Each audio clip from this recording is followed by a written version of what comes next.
Hi, this is Em, and today I wanted to take a look at what I'm calling, well, these are pressed flowers. It's flower paper.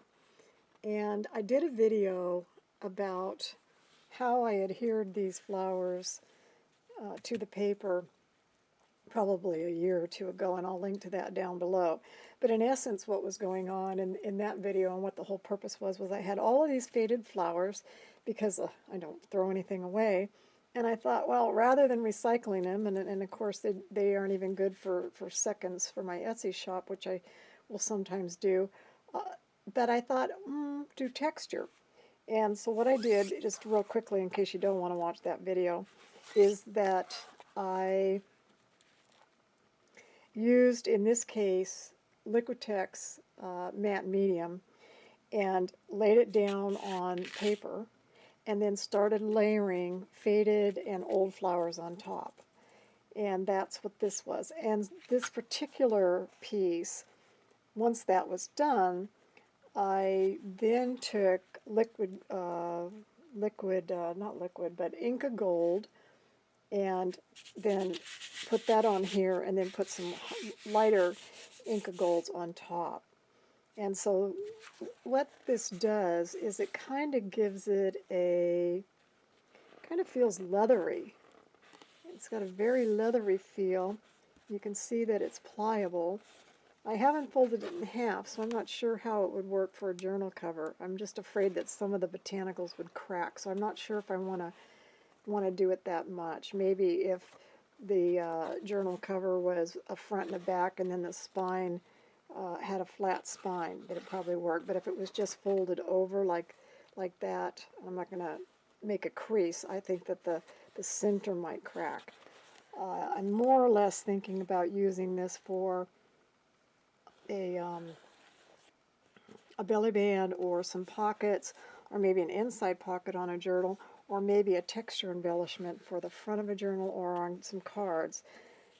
So we'll see, but I just wanted to show you, I don't know if you can see how the texture worked out. And on video, I'm going to go ahead and do one that has not had any kind of coloring surface done to it yet. And that's what this one looks like. This has just got the flowers on it. It's been sealed with, like I say, the Liquitex matte medium. I have counterbalanced the back with Minwax polyacrylic. And because what happened was, after I did the front with all those layers of matte medium and flowers, this was curling up very much. And so by adding that polyacrylic on the back and then putting a little bit of weight around the corners once it was dry, you can see how it's just flattened it out. And so now it's nice and pliable. Only for this one,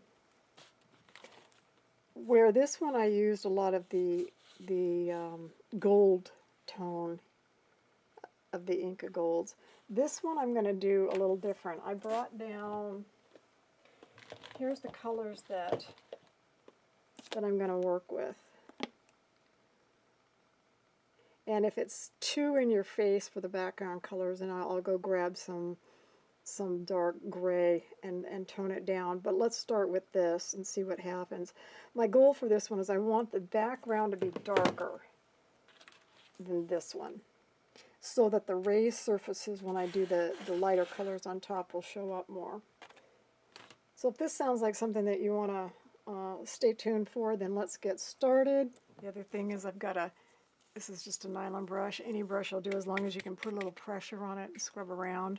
I have distilled water because I know that Inca Gold dries out really quickly, and you want to use distilled water to keep it from molding or having some funky things happen to it. And then I also brought down this just in case I want to mix something or do something. I don't know, it's here. And of course the obligatory paper towels. And that's about it. So I think for the first thing, I want to start with the darkest blue that I have, which is this one, and the darkest green, which is this one.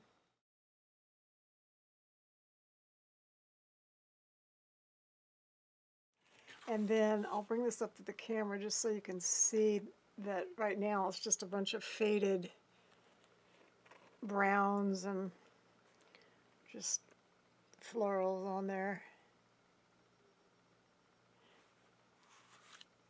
The first thing I want to do is just use some watered down Inca Gold and see what I think of the blue. And it's not enough. I need, excuse me for bumping the camera, I need a lot more water. Because this is more of a wash. I want it to go down into the crevices and not sit on top too much. And I can see where it's not going to cover up the white of the paper because I do still have some white of the paper showing. So we'll carry on and see. Oh, there, that's better. That took away the white of the paper. And I'm just blogging this on certain areas, and then I'm going to come back with the green. It has some other textures in here. My brush, this looks pretty bad right now. So we'll see if we can end up having anything that looks decent by the time we're done. All right, do this. A little thicker on here. Like I say, right now all I'm doing is just laying down some color. I'm going to go ahead and spray some water directly on the paper.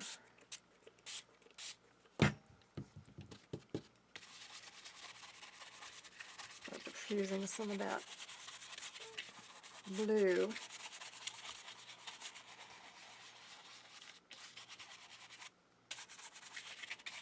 It's kind of making a, I don't know what you'd call this color.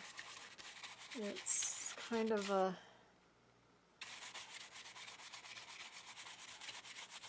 I don't know what you'd call it. That's okay. I guess I won't need to use the gray if I muddy this up, which is fine at this point. I don't want that blue as in your face as it was. Maybe a little bit more blue over here. All right. Boy, that doesn't look like much on camera. Looks better in person than it does on camera.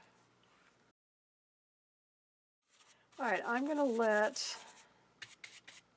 this dry a little bit. That'll give us that darker base layer. Let's see how I feel about that.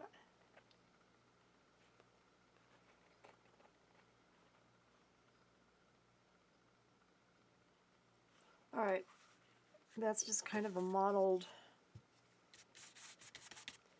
background, which is all we're trying to do right now.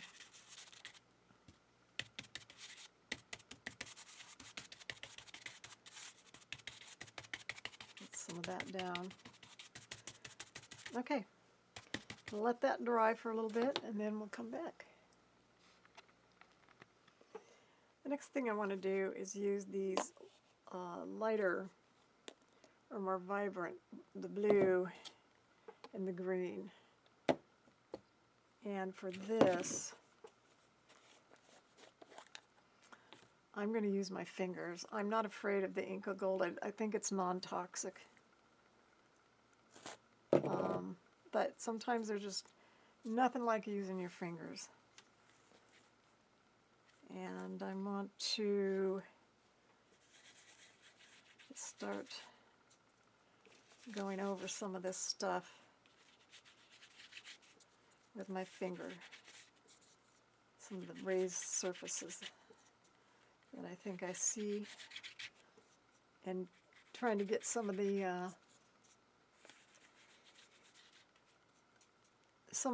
darker background color to recede even more.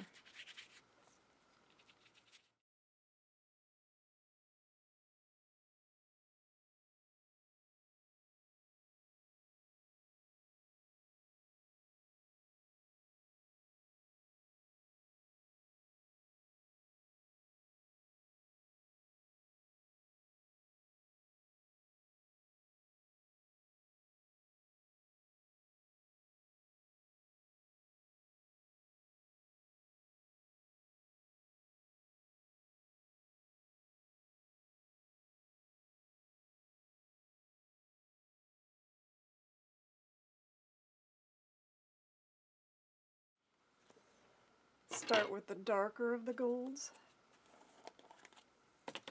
Now to me, this is where things should really start to perk up, hopefully.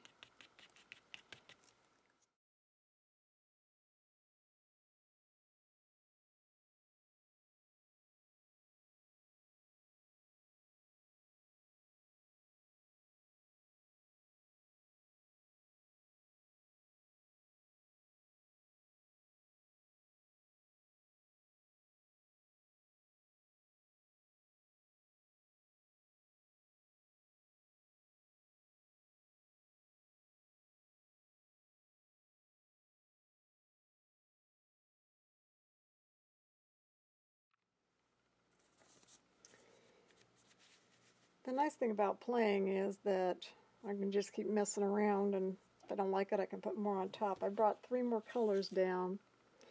I'm going to take this kind of a copperish bronze color and then silver color, and I'm going to play around with that for a minute, just because. Let's really screw it up. I don't think I've even opened this one yet.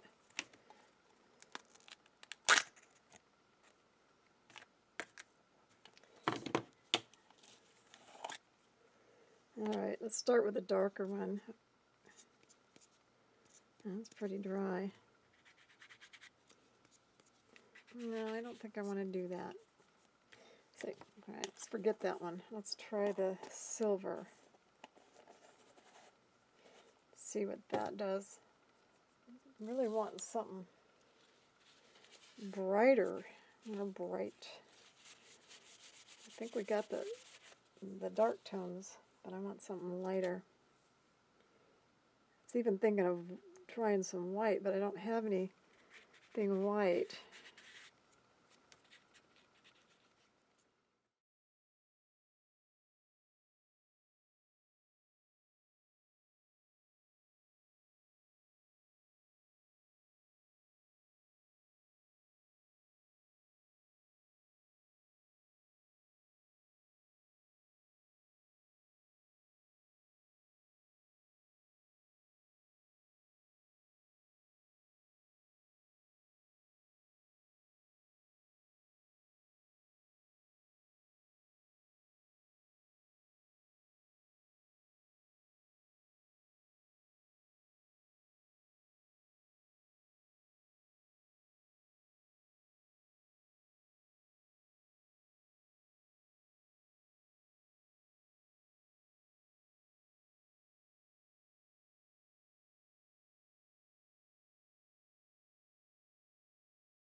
Totally different color palette.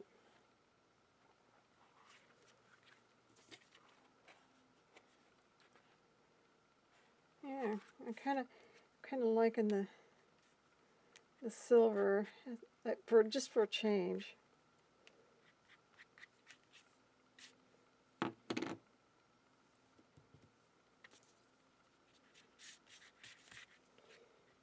covered up so much of my other colors that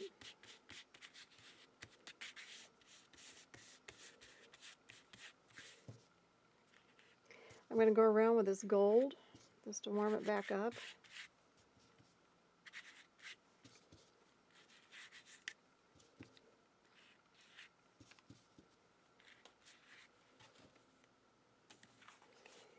Yeah, I think I'm going to leave that for now. It's got a totally different vibe, but I like it. I just wish it would come through on the camera better.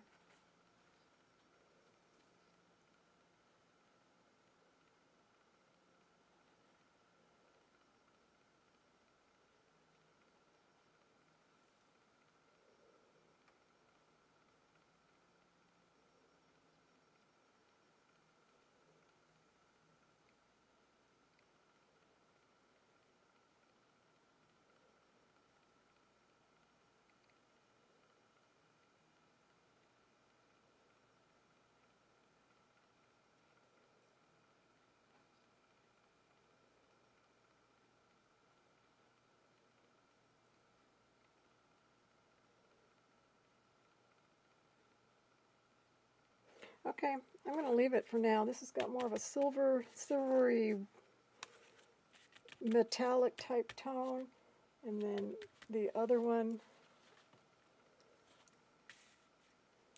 bring the camera closer. It's more of a silvery metallic type tone, and more of a gilded type tone. And I think they're both nice. They're just totally different. So play around. You can also gesso these and then use spray inks and things like that to do it, which is something else that would be a different whole set of different mediums than what we're using today with the Inca Golds. That's something else that I've done that you can also try. It gives you again another different result. There's all kinds of things that you can use, so don't pigeonhole yourself and try a lot of different things. And